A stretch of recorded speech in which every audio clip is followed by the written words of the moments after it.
The last few months have been a turbulent ride, and I'm left grappling with the consequences of my actions and wondering if I crossed a line. My name is Alex, and I'm a 39-year-old man who has been in a relationship with my girlfriend, Emily, for the past 5 years. The relationship started off wonderfully, and I envisioned a future together filled with stability, love, and commitment. However, recent events have cast a long shadow over those dreams, and I'm left questioning whether my actions were justified or a grave mistake. It all began with the subtle signs that something was amiss. Emily, who had always been a reliable and communicative partner, started exhibiting behaviors that raised my suspicions. She began working late hours at a job that she had never been particularly enthusiastic about. Her messages became less frequent, and when they did come, they were often vague and filled with excuses. Dinner plans with friends whom I knew were otherwise occupied, and a noticeable drop in our intimate moments only added to my unease. Initially, I tried to brush off these red flags. Stress and busy schedules can affect anyone's behavior. Yet, as time went on, my suspicions grew stronger. I wasn't about to become one of those overbearing partners who cling to every insecurity. But these changes were hard to ignore. The more I thought about it, the more I was convinced that something was going on. I trusted Emily, but my gut feeling told me that she might be stepping out of our relationship. In a moment of desperation and frustration, I decided to take matters into my own hands. I wasn't proud of it, but I set up a profile on Hinge, using a few fake pictures and crafting a charming, flirtatious profile. I wasn't trying to deceive anyone for the sake of personal pleasure. I just wanted to see if Emily would fall into the trap I had set. I never imagined it would actually work. Or at least not this quickly. Within an hour of creating the profile, Emily messaged me. I was stunned. She initiated the conversation, and her messages were flirtatious and forward, almost immediately probing to see if I was free tonight for some fun. Her responses were generic but undeniably suggestive. It was as though the lines I had drawn to test her loyalty had been crossed with no hesitation. I decided not to escalate the situation by arranging a real-life meeting. That was not my intention. I didn't want to confront her in a way that would embarrass or humiliate her. Instead, I opted for a more direct approach. I waited until she came home from work, where I confronted her with the knowledge of her conversations with Maddie, the persona I had created. The confrontation was heated. Emily's reaction was nothing short of explosive. She accused me of setting her up, calling me a hypocrite, and even suggested that I was probably using dating apps myself because, in her words, men only want one thing.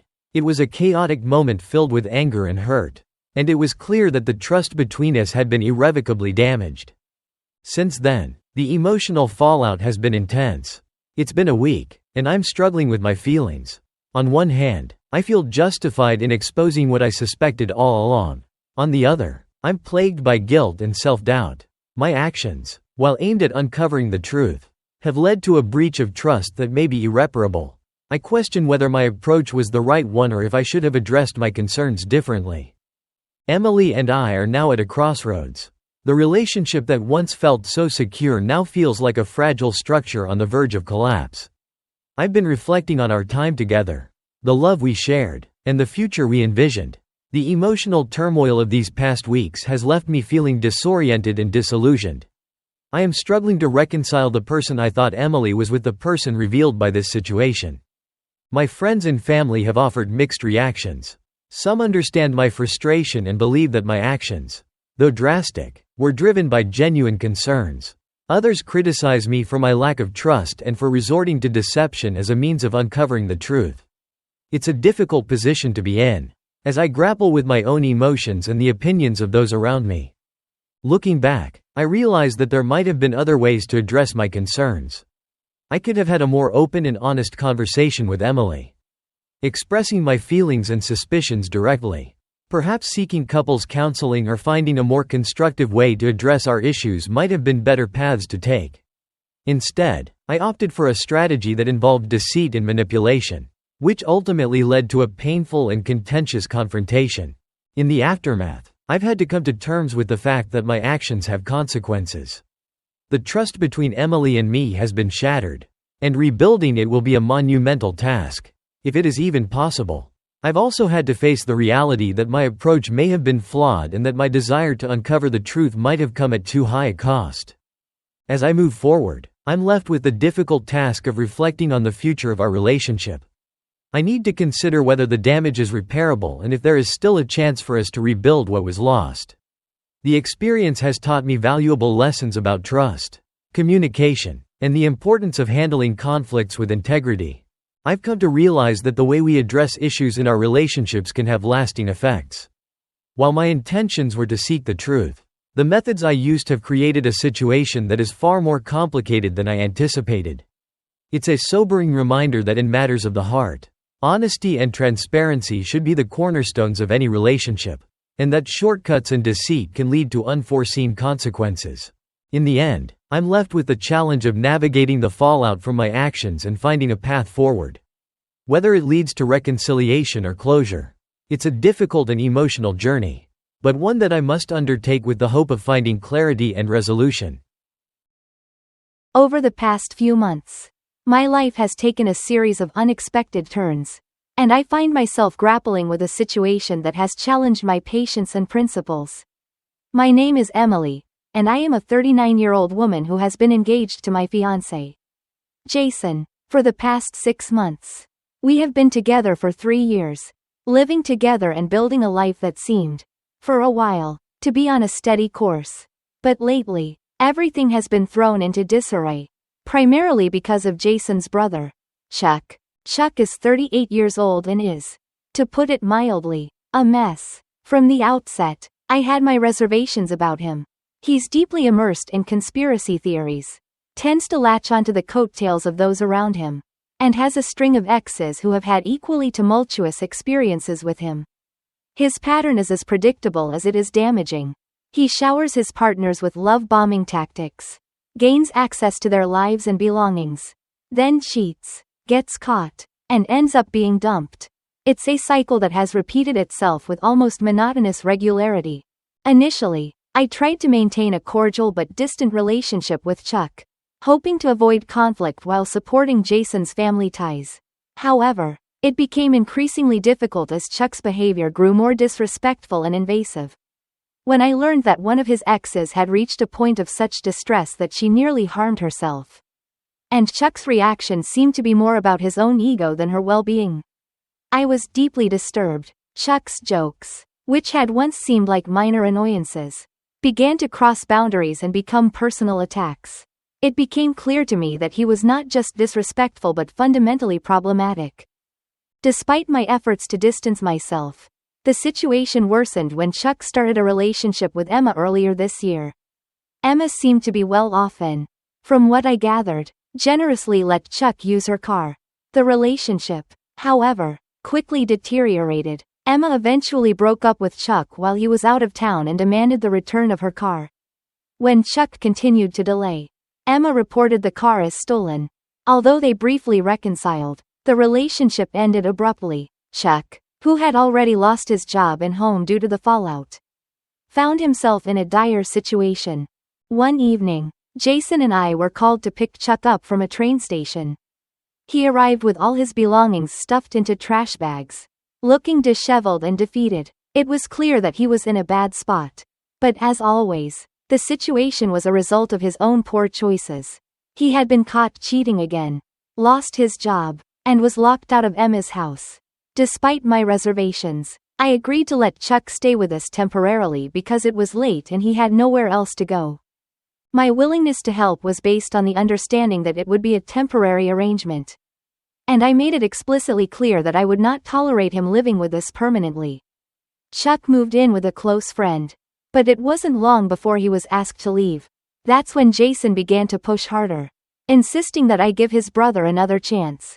At first, it was a request, then it turned into persistent begging. And eventually, Jason began to demand it. The situation reached a breaking point when I came home early one day to find the TV on and a strange feeling of unease. My worst fears were confirmed when I found Chuck sleeping on our bed. The sight was deeply unsettling, and the state of our home reflected his disregard for boundaries and cleanliness. Chuck had not only used our bed but had also made a mess in the bathroom and seemed to have gone through my small office space. moving things around without permission. I was furious and felt utterly disrespected. I called Jason immediately, hoping for his support in dealing with the situation. Instead, I was met with hostility. Jason yelled at me, accusing me of trying to tear apart his relationship with his brother and even made threats about our relationship. His reaction left me feeling broken and humiliated, and it only deepened my resentment towards Chuck. The ongoing presence of Chuck in our lives has had a profound impact on our relationship. I feel like my own space and sense of stability have been invaded. Chuck's pattern of taking things without permission, whether it's hair conditioner, food, or small decor items, has left me feeling disrespected and invaded in my own home. I find myself struggling to maintain any semblance of intimacy with Jason, as the constant presence of Chuck and the disregard for my boundaries have made me feel disconnected and devalued. My concerns are not solely about Chuck's behavior. They also extend to how Jason has handled the situation. Despite numerous attempts to discuss my feelings with him, Jason remains focused on defending his brother and dismissing my concerns. He accuses me of trying to undermine his relationship with Chuck and suggests that my refusal to accept Chuck is an attack on family loyalty. The emotional strain of feeling unsupported by Jason and being forced to tolerate Chuck's disruptive presence has taken a significant toll on me. The reality of our situation is complicated by the fact that Jason's children, whom I love dearly, also have a strong bond with Chuck. Jason has even talked about adopting his children, which adds another layer of complexity to the issue. I understand that family dynamics are intricate and that Jason's loyalty to his brother is deeply rooted. However, I also believe that my feelings and boundaries deserve to be respected. As I navigate this challenging period, I find myself questioning the future of our relationship. The stability we had worked so hard to build has been eroded by Chuck's actions and Jason's unwillingness to address the situation fairly. The emotional distance between Jason and me has grown, and I am left feeling isolated and unsupported. I have considered moving out as a way to reclaim my own sense of peace and stability. The idea of leaving behind the life we had built together is daunting. But the ongoing stress and unhappiness are pushing me to consider it seriously. I feel like I've lost my place in Jason's life, and the dynamic with Chuck has only exacerbated my feelings of displacement and frustration. In the end, I am left grappling with the question of whether I am in the wrong for rejecting Chuck and refusing to let him move in with us. I have tried to be compassionate and understanding, but the constant disregard for my boundaries and the lack of support from Jason have made it difficult to maintain a sense of balance. The situation has highlighted the challenges of navigating complex family dynamics and the importance of mutual respect in a relationship. As I move forward, I hope to find clarity and resolution. Whether that means working through these issues with Jason or making the difficult decision to move on.